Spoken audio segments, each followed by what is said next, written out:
What's up, guys? Welcome back to Star Trek Nitpickers, or should I say Orville Nitpickers, because today we're talking about the latest story to come out of the world of the Orville. Launch Day Part 2 just hit the shelves today, and I was able to get a copy.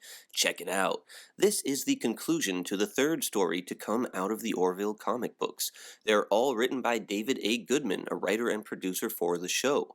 You might want to watch my recap review of Launch Day Part 1 before watching this video, but the comic for part 2 here does a little reminder paragraph on the inside of the cover page, kind of like a last time on the Orville refresher that you'd hear in the beginning of the second half of a to be continued episode.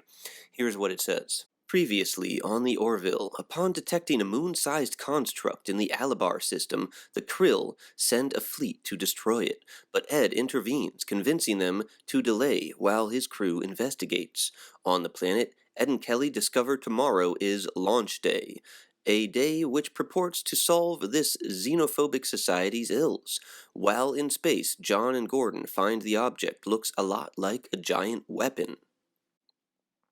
So then we jump right back into John and Gordon's storyline with their mission to determine if this thing really is a weapon. Just because it looks like the Death Star doesn't mean it necessarily is, right? Still disguised as an Alabarian, Ed tells them they need to get on board the moon-sized structure and learn more. Meanwhile, people are partying in the streets, super excited for launch day. Ed and Kelly go into a registration office and are able to figure out the last known address of an Alabarian Ed served with on a Union ship back before Alabar left the Union. John figures out they can match the frequency of the quantum interference that the mysterious structure is putting out with the quantum engine of their shuttle and avoid detection. They're also cloaked. They cautiously make their way into the strange structure.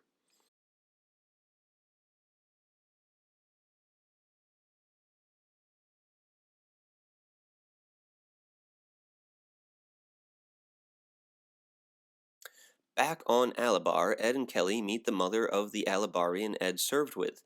It turns out he's died. She sort of reluctantly invites them in after telling Ed not to talk about her son's time in the Union. Back on the beautiful Orville, Bortus has to intimidate the Krill leader into holding off on attacking the planet and the strange moon-like object, because Ed, Kelly, John, and Gordon are still in the line of fire conducting their investigations. John, meanwhile, locates the source of the strange quantum interference and he and Gordon head off to find it. Ed and Kelly talk to the mom and learn that her son took ill and died after Alabar left the Union. She talks about how he couldn't accept that outsiders were killing Alabar and how she believes the launch will help. She mentions the quantum shifter before going to make some tea or something. Kelly and Ed say it sounds like the government of the planet is using fear of outsiders to justify some sort of military expenditure. John reports back to Ed that he's found the biggest quantum reactor he's ever seen. And then Ed starts to realize what's going on. The strange moon-sized object is not a weapon, it's basically an interdimensional transporter for their whole solar system. Kelly theorizes that the leaders who came into power 20 years ago on Alabar pushed fear and paranoia into the minds of the people in order to keep themselves in power. Ed speculates that the government made Alabar leave the Union so they could blame outsiders for everything that was going wrong on the planet, when in fact it was really these new leaders that were causing the problems. John tells Ed over the communicator that the reactor seems to have just powered up. Ed tells him to get out of there and to pick up him and Kelly. They make for the door, but the old mom has called the authorities on them and they get arrested.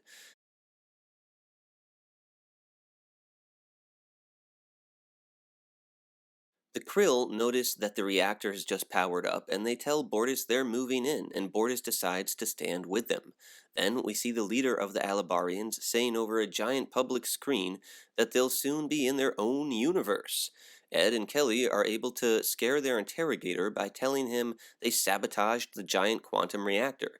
He doesn't believe them, but they point out that if it turns out to be true, and his superiors find out he knew and did nothing, he'll get in trouble. He decides to move them to another building, possibly so he can just kill them on the way and make it look like an accident, but Ed asks them to stop on the walk. They ask why, and Ed says, "With all these people on the street, I want to make sure my helmsman has a clear shot." Then John and Gordon start blasting the guards, and before you know it, our four heroes are off in the shuttlecraft. Ed tries to tell the Krill leader, Craddock, that the giant structure is not a weapon, but Craddock just says, "You expect me to believe such fairy tales?" Then he says he doesn't care what it is, they're going to attack it. As soon as the shuttle is docked, Ed orders Bortus to take the Orville out of the star system immediately. They look back and see the planet Alabar disappear in the blink of an eye, along with the Krill fleet. We cut to the Krill, and they're scanning around and starting to realize Ed may have been telling them the truth. "If that is the case, if this really is a different reality, and this is the only planet, then we know what the Ancana says. Invade and conquer!" And that's it, guys. I had a lot of fun trying to figure out what this giant structure was, because it seemed very unlikely it would turn out to be a weapon. That would have been too obvious. I think it's great the way the krill just are so krill-like in the end here, because, we obviously have this peace treaty with the krill, and in a way it's sort of, tamed them a little bit, but here we get to see them really doing their thing. "Invade and conquer," says the leader at the end here. He also makes reference to the Ancana, the religious text of his people, which is all about invading and conquering and taking everything that you could possibly take. So yeah, I enjoyed this comic book, guys. I had a lot of fun reading it. I was anxious to get it today and find out what is that big thing that looks like the Death Star. In the middle of the second part here, I started to think they were just going to transport their planet to another more remote star system, but they literally took it to a whole other level here.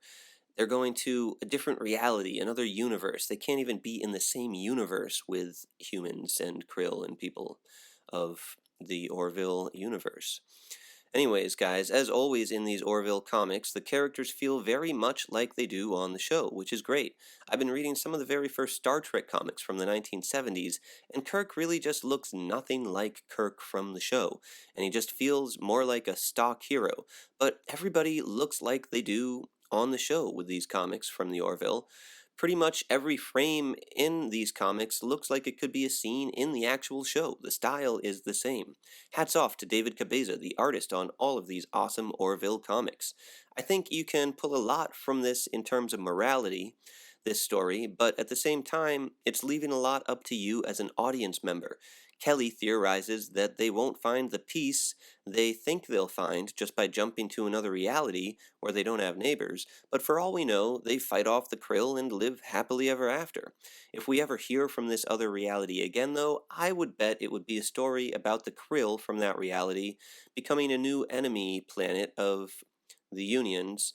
Basically, they would become, you know, a population of krill who don't want to go along with the peace treaty and feel like they're exempt from it because they're basically a new nation or something. What do you think? Let me know in the comments below what kind of things you think might happen in the Orville universe moving forward. Also, please subscribe for more news and fun stuff about the Orville. Thanks so much for watching. It means the multiverse to us. May Avis guide your way.